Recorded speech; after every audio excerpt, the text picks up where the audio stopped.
Erica, I don't need to tell you the past 2.5 years.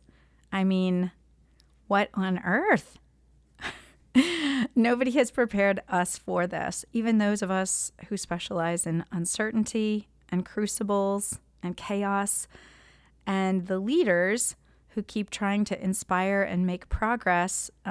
We're mostly tapped out. So it's a lot, and yet many of us need to keep going for the sake of our communities, our clients, our staff, our students, our planet. And so how do we do it? So today on The Behaviorist, Eric and I are breaking it down to the basics.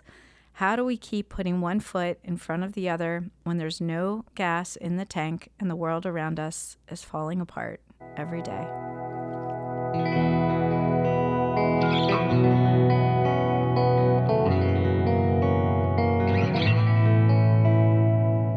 Welcome to The Behaviorist with Work Wisdom, where we help you adopt high-performance mindsets, behaviors, communication, and culture. I'm your host, Kedren Crosby. Our intention for the Behaviorist podcast is to share accessible, concrete practices that you can weave into your whole life to begin a shift toward joy and meaningful achievement. I absolutely love all the minutes that I ever get to spend with my friend and colleague, Dr. Erica McCray. Erica, how are you doing today?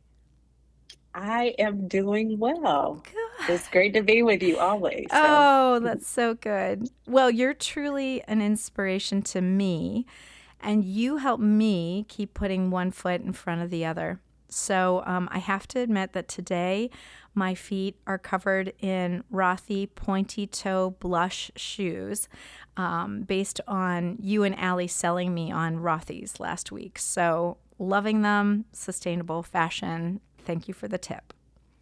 the pointy toes are a gateway Rothy's item, so beware. The gateway drug to Rothy's. hmm What do we love so much about Rothy's? I mean, they're sustainable, they're comfortable. They're washable, They're, and yeah, and you just feel put together and like your feet are being hugged. yes, that's what it is. It feels like my feet are being hugged. That's so perfect for this idea of how do we keep putting one foot in front of the other. Maybe we should see if Rothy's wants to sponsor the Behaviorist. I think they might be They interested might after this. after today for sure.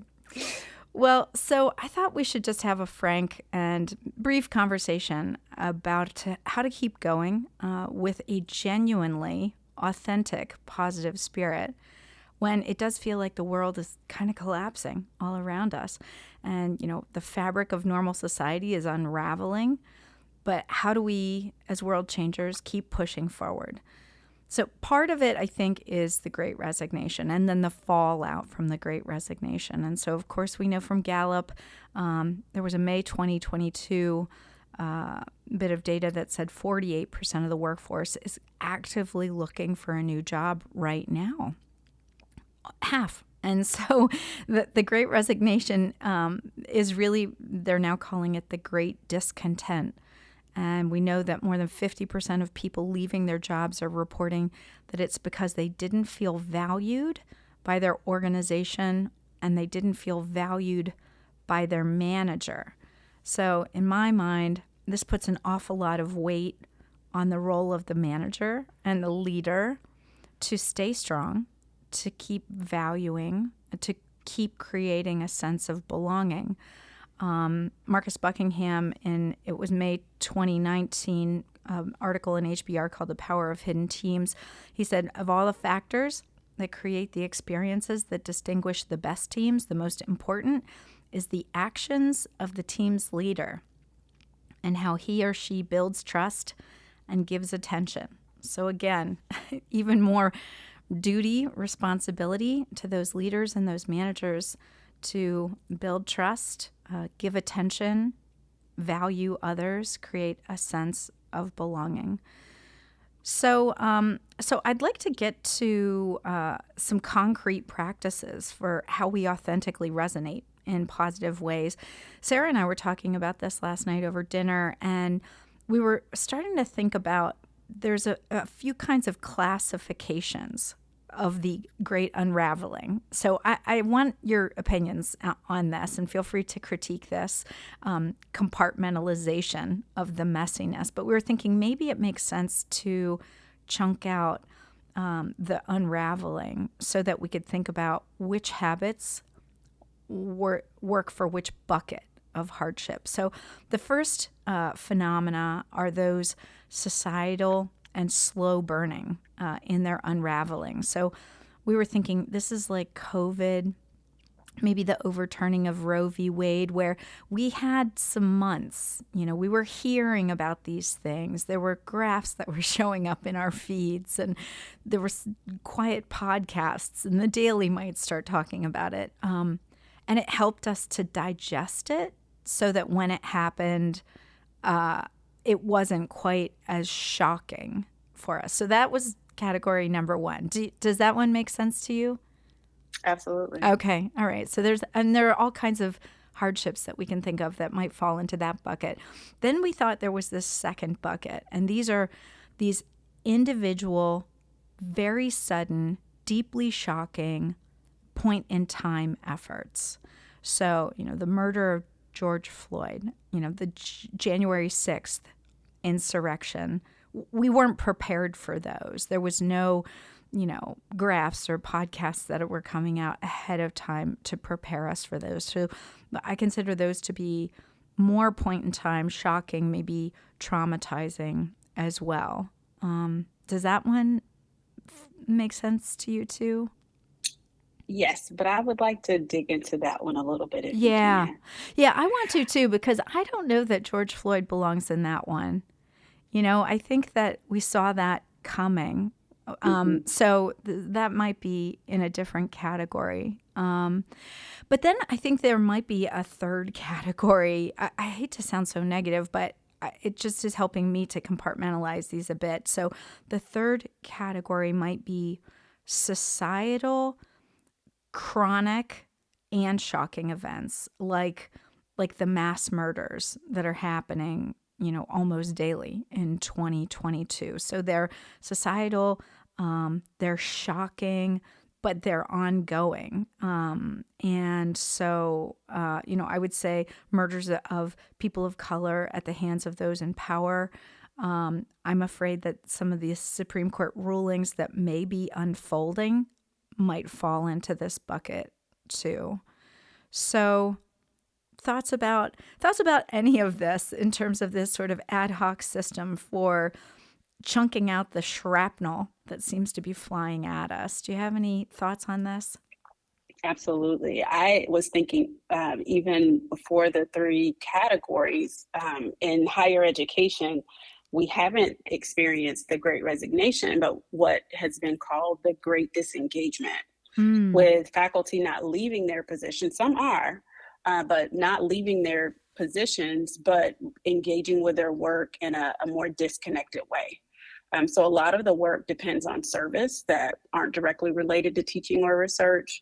And faculty are pulling back because they need to save some of their energy or focus their energies differently. And I think on a broader scale, we're all experiencing that. And I just hope it doesn't turn into a numbness that we have to maintain in order to survive. So Mm. I say all that to say when we think about categorizing or compartmentalizing the mess, it's a means of trying to create order or regain some semblance of control or normalcy in the midst of chaos. Mm. And so I think the first category, the societal and slow burning and the unraveling, Mm-hmm. makes sense. Mm-hmm. The societal, chronic, and shocking sort of coming together makes sense. Mm-hmm. But the individual, sudden, and deeply shocking point in time events, I'm thinking about that in terms of personal losses that have happened in the midst Mm. of all of the other. Mm-hmm. So, COVID was absolutely and continues to be societal and slow burning.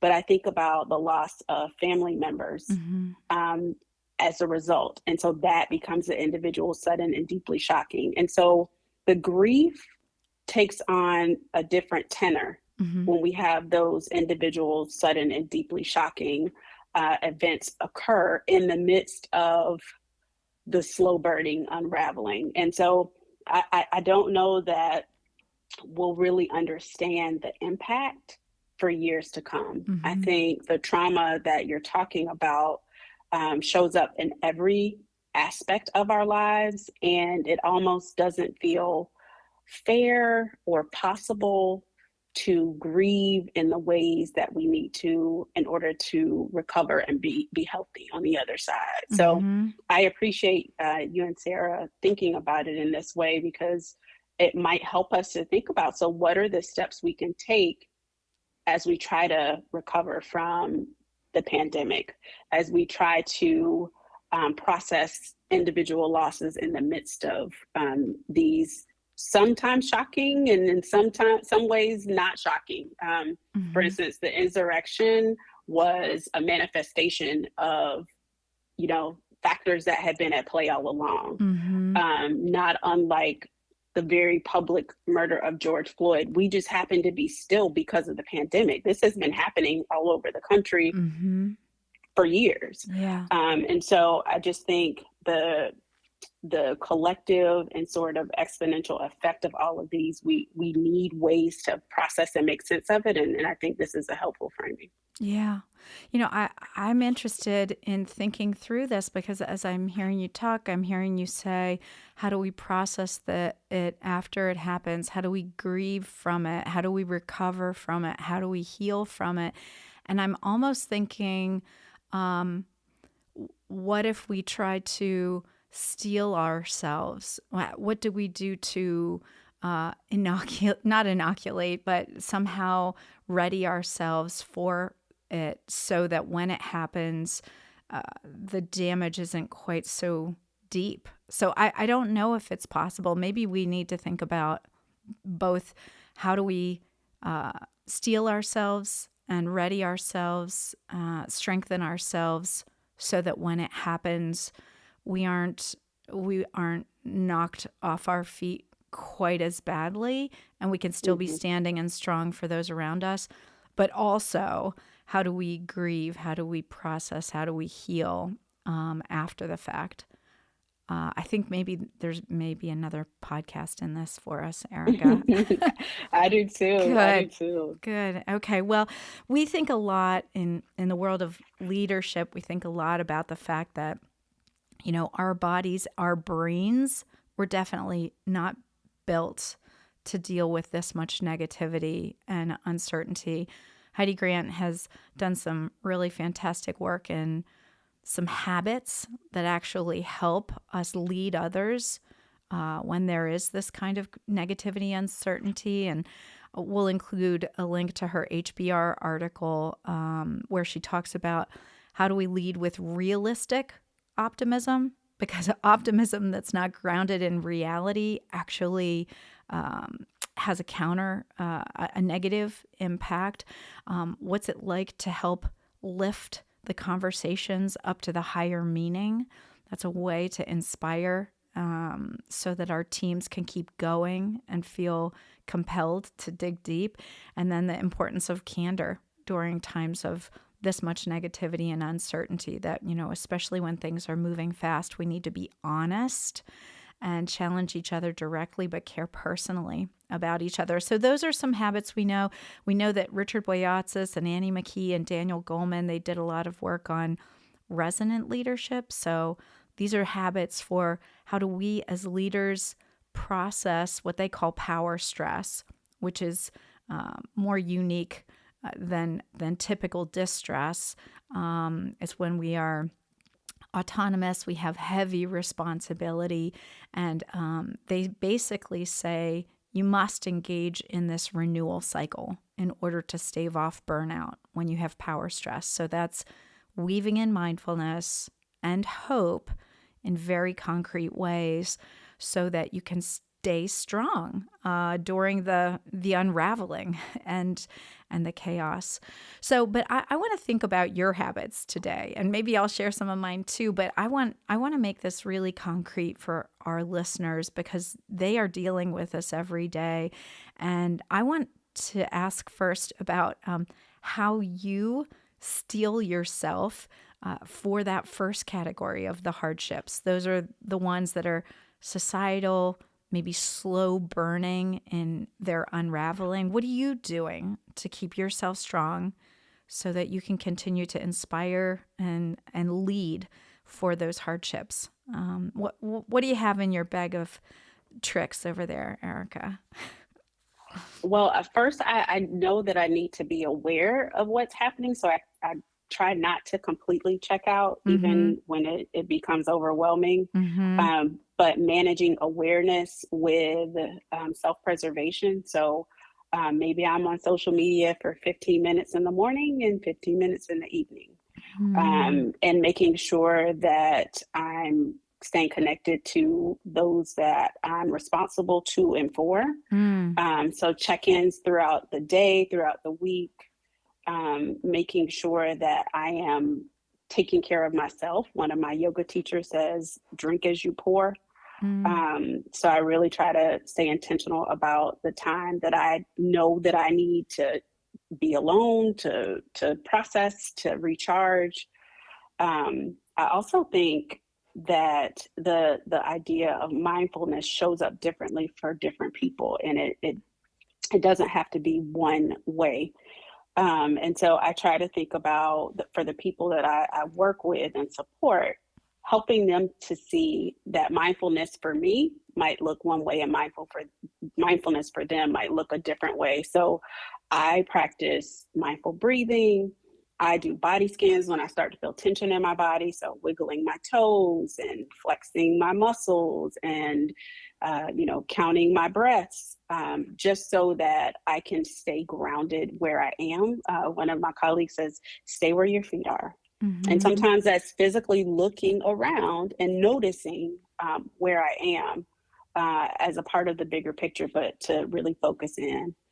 So those are just some of the things that I do physically and sort of emotionally to stay aware, but to keep that balance between big picture awareness and internal awareness. Mm-hmm. Okay. So, staying aware. I really like how you're talking about limiting social media. You're not numbing out. You're not checking out entirely. You're doing some so that you're aware of what's going on, but you're not. What do they call it? Doom scrolling. You're Right. not spending too much time on it. You're checking in on a regular basis with those you are responsible for, and Hmm. you are taking care of yourself in specific ways. Drink as you pour. I love that. And then you're modeling mindfulness for those you lead.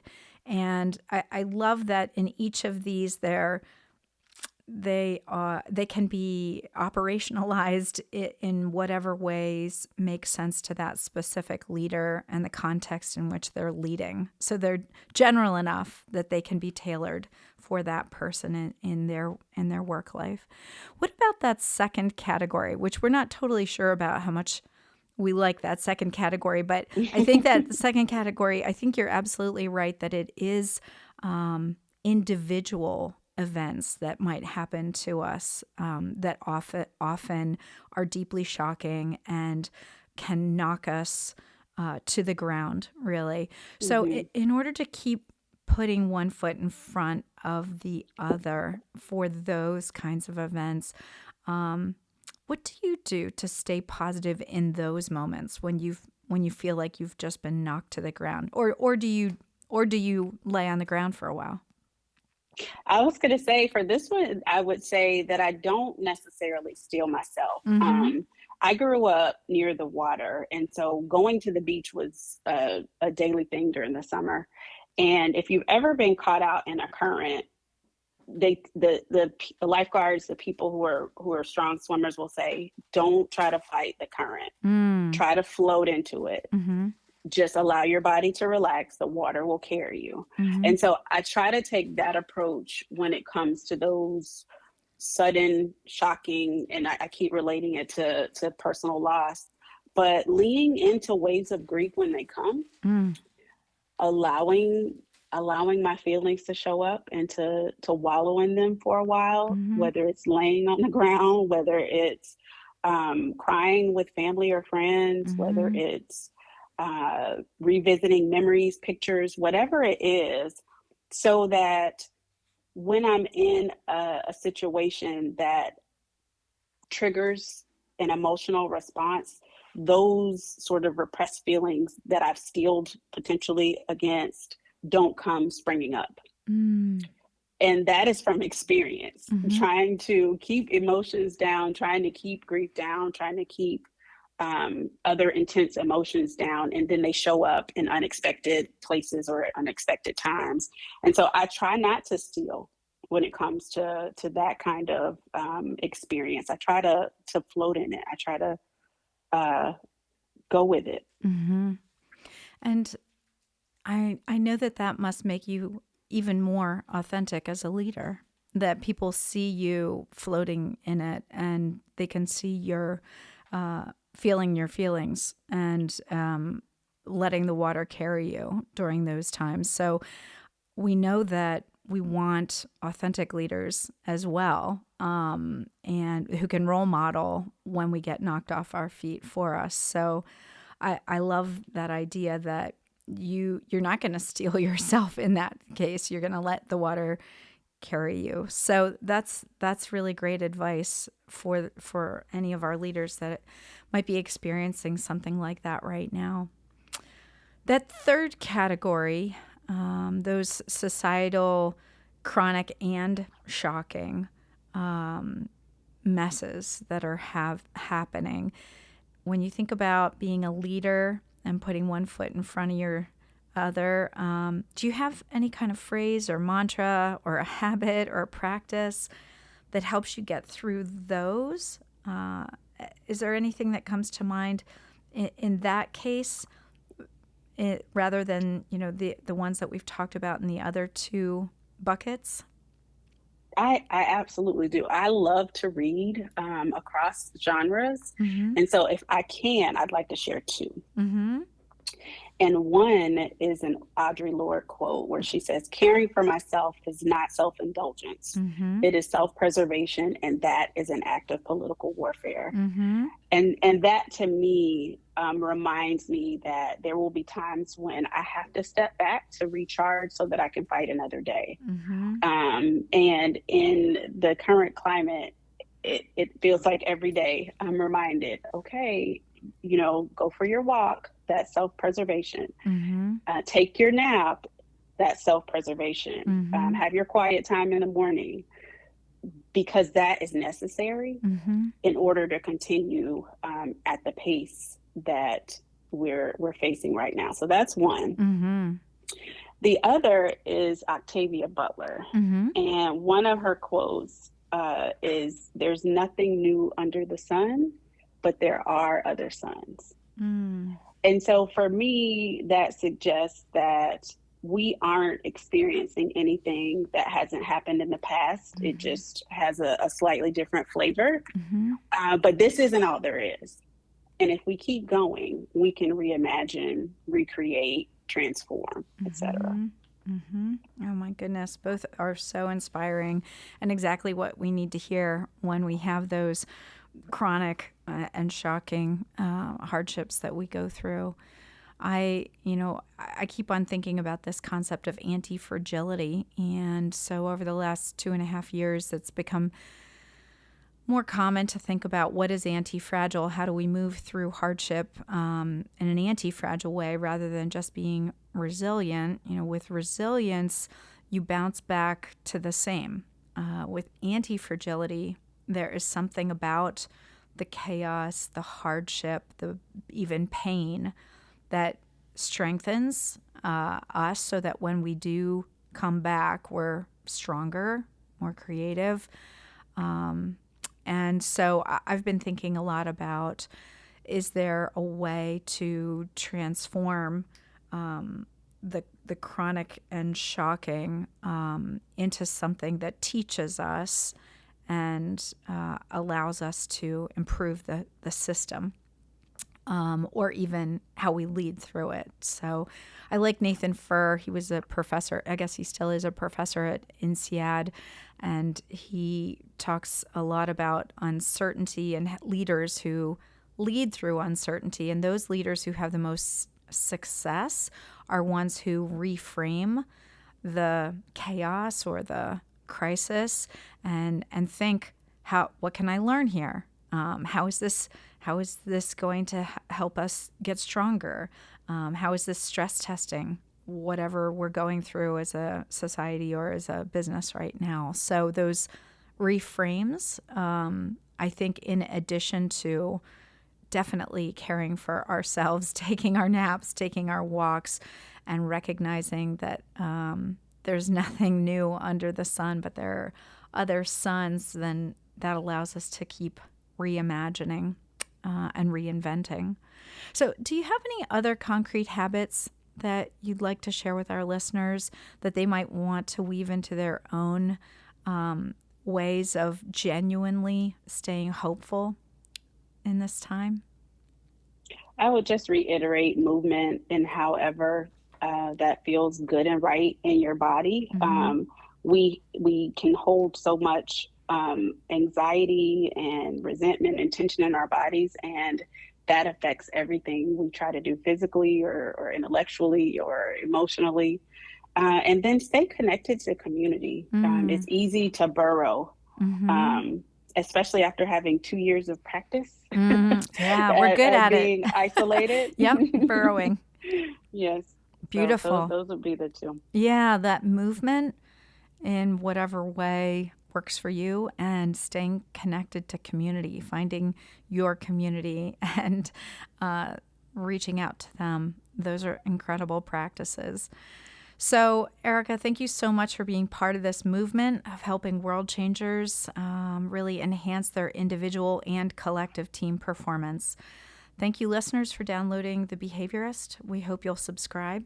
Reach out to us through our website, workwisdomllc.com, where you can enjoy Work Wisdom original content.